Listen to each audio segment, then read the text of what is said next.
let's bring in Professor Aristyo Darmawan at the Faculty of Law, Universidad Indonesia, and a current PhD scholar at the School of Regulation and Global Governance at the Australian National University. Thanks for joining us this evening. Thanks for having me. Okay, let's start the Global Affairs Insider. Now, the newest capital of Indonesia will be in Nusantara, and it will be sometime this year. As a local, what are your thoughts to the new setting of your country's new capital?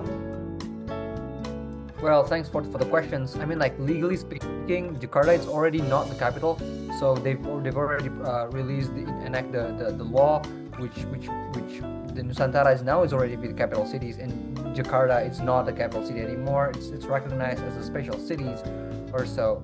So I think well, there's a lot of controversy. There's a lot of pros and cons in regards of the capital city movement. The main issues was the capital city move was because of the Jakarta was very much overly too crowded. I mean, like in terms of like traffic jams and also the flood issues, which has been going on for a numbers of years, so that the government has moved the capital cities to Nusantara in Kalimantan now.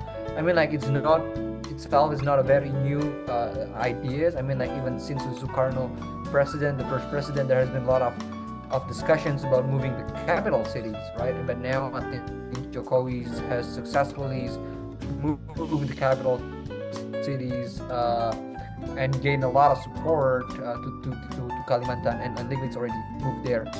I mean, like they tried to make the first Independence Day celebrations in Nusantara later in August, next a few months.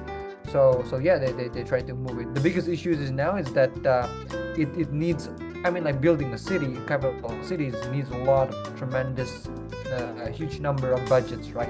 And I think they've been trying to get a lot of foreign investments to build the capital cities, but I'm not sure on how successful on how much is that the budget that for the capital city has been succeed. But as far as I know, I have a colleague who works for the ministries and department who's already on the list to be moved to the capitals later this years or next year. So yeah, we already moved our capital cities basically. Yeah, I mean there are many reasons why Nusantara is the new capital of Indonesia. But what are the things that will happen in Nusantara based on the lessons learned from the story of Jakarta?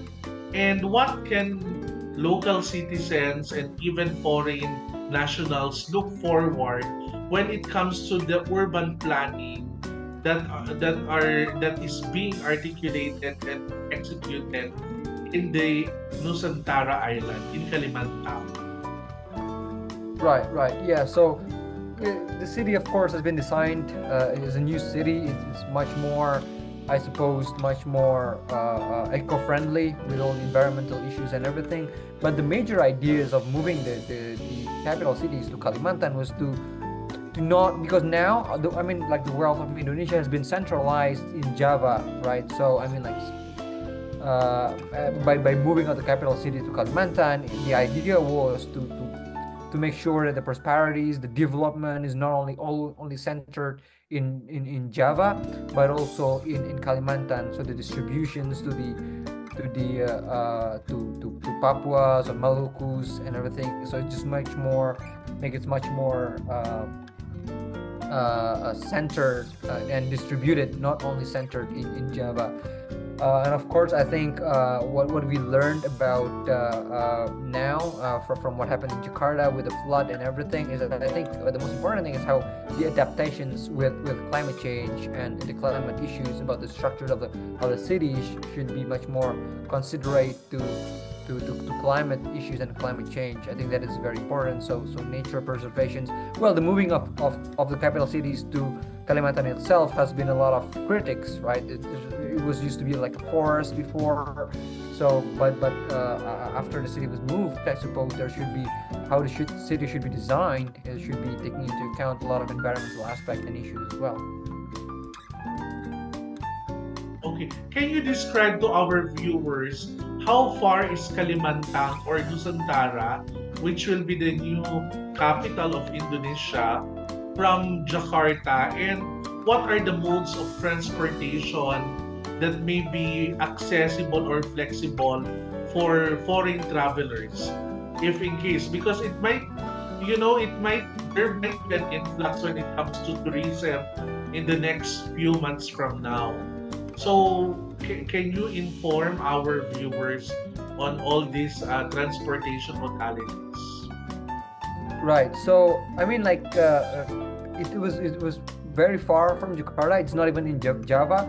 So people want to go there should be having an airplane, an aircraft, which the airport itself there is not yet ready. So I think the closest cities was Banjarmasin. So people should go there.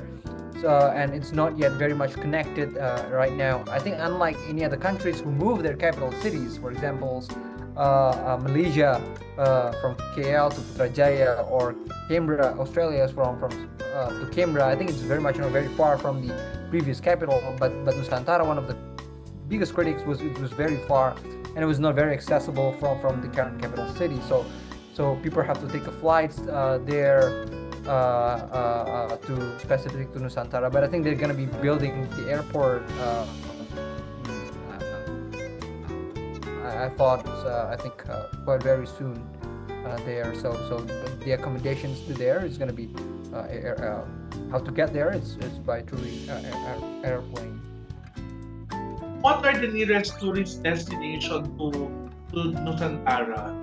I mean, what can we look forward when it comes to the nearby tourist destination, so that if in case one will have the plan, then they can easily go to another point, or it's just an isolated island in the middle of Indonesia? Oh, well, it's of course it's not an isolated island. This is part of Kalimantan, but the place itself, I thought it's going to be much more isolated.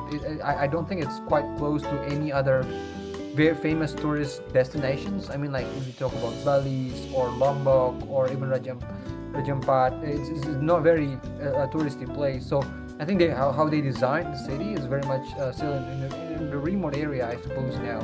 So it's not very connected. And I think, of course, when you build the cities from scratch, it took a very long time. I mean, like Canberra here in Australia, the city is still very quiet. I mean, like they built the city for like 100 of years already now, but still basically, well, not so much to see and enjoy. And I suppose that honestly speaking, what I can imagine with the new capital Nusantara is gonna be took so many years to build on. The priorities now, I think it's only the palace for the president and also the ministerial building. Even I heard from my friends who's going to be moving there is that they're all like the civil servant will be staying like in an apartment or something. So it took a lot of years before it's ready to receive, I think, tourists or setting up an airport or and so on and so forth, right? So it's you can imagine building very new countries in the middle of that used to be a forest and a jungle. So it's very much from scratch. It's nothing like close to a major city even right now. Okay, for the benefit of our viewers, can you please tell us and describe how is Kalimantan as an island or as a province looks like, and what are the natural wonders in that island? And if you are a local or if you're a traveler, what can you do and what can you explore in that area? Right. I mean, Kalimantan itself is, of course, one of the largest islands in Indonesia. Geographically, so to speak, it's host of the a lot of important forest area, a lot of big city as well, like such as Banjarmasin. So geographically, it's most of the jungle. One of the most important jungles of Indonesia was there, and some of the major city was Banjarmasin, of course.